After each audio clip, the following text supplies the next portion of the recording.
Drag and drop the texture over the canvas, and then adjust it.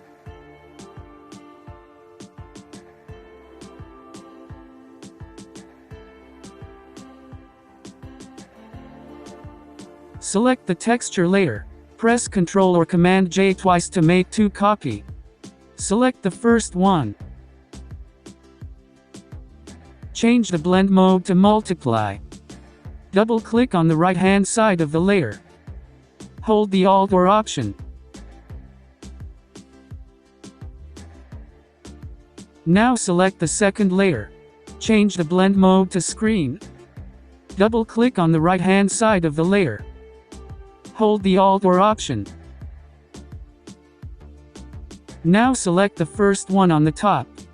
Press Ctrl or Command I to invert it. Change the blend mode to Screen. Decrease the opacity.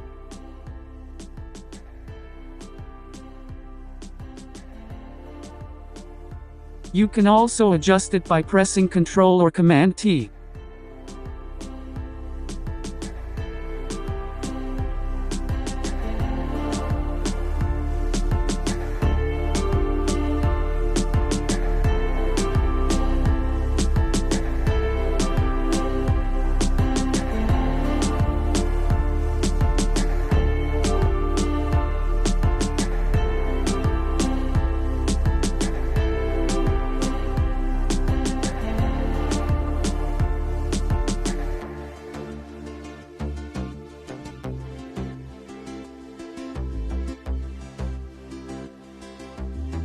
Thank you for watching and don't forget to subscribe.